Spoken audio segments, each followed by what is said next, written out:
Welcome back, everyone. 6:46, 64 degrees. Sun has started to rise. Looks like it might be a little bit cloudy, or is it just our tower? It's just our tower. Well, one of these days we're going to get it figured out. In Health Watch this morning, the Ironman Triathlon, just a few weekends away. Many people have been preparing for months for this grueling challenge, so we wanted to know just what it takes, not only to get physically fit, but of course mentally as well. So joining us this morning to show us how to train like an Ironman is Kyle and Caleb. Ah, we got it right. This is intense, to say the least, to train for an Ironman. We have a photographer here, John Netzel, our chief photog. He's actually training for this, and so I see him our sports director hobbling in with his ice packs. Yeah. This is no easy feat, right? No, not at all. It takes obviously a lot of time, a lot of preparation. They're signing up for this year in advance, putting in 6 to 8 months of training just to prepare for the How much of it is mental? How much of it is physical?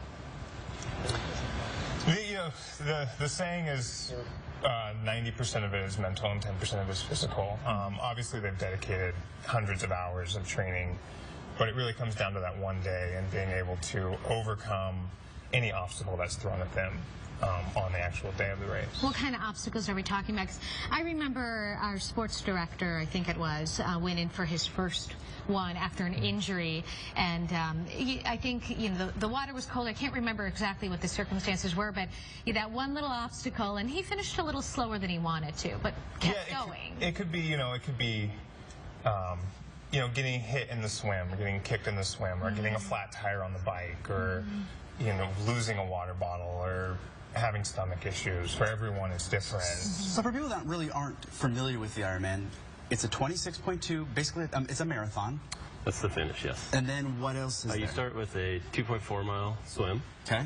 Goes right into a 112-mile bike ride. 112-mile bike ride. And then you run a marathon. And then you run a marathon. Okay, sure, why not? Sounds easy. So, yeah. So how do you kind of help folks kind of train for this, get ready for something like this, because this is physically demanding? We provide coaching services, obviously, so we put together a plan for them of what they need to do every day. Started, 6 to 8 months ago. So it's obviously swimming, biking, running. We have them do strength training just to kind of help with some cross training, help them with their strength and to help them be injury free as well. Do you have to kind of figure out where their strengths and weaknesses are as far as the 3 different disciplines? Yeah, so everyone has a unique program for them based on, are they a strong swimmer and a weak runner? Are they a weak swimmer and a really strong runner? And so it's all customized and tailored to their lifestyles. It sounds so daunting to normal folk like us, but tell us about your personal experience. It's like you said, there's so many variables out there, and every Ironman is different, and the weather can be a factor. One big part of it that a lot of people don't realize is how hard the nutrition aspect of that is. I mean, you're out there for 12 to 14 hours, and you have to consume, possibly 6,000 to 8,000 calories during the day. I mean, you're moving throughout the day, so and sometimes your stomach doesn't settle correctly, so it's When is peak training? Because you're talking about training for about 8 months, and so I know sometimes when you run a marathon, you're not supposed to do a full run the day before. So how is it leading up to it? When are you training the most, and then at what point do you kind of taper out a little bit?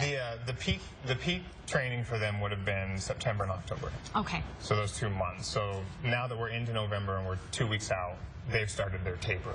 Okay. So things will kind of die down. So 2 weeks out, I'm probably done for as far as signing up. It's probably a little late to contact you guys now, but it's next year. Next year. Okay, there we go. It's a good time. It's a good thing to start thinking about next. Yeah. Okay. And how do people get a hold of you guys? You can go to our website, triplextraining.com. All of our information is on there. We'll be out Ironman Day of the race with a tent and out there supporting our crew and just all the other athletes competing that day. But 2 weeks away. So you're not competing? No. You did your one and you're done. That would be me. I don't know if I can handle the whole thing. Thank you guys so much for coming in. Great information. Thanks for having us. Good luck to all those participants too. We'll be right back.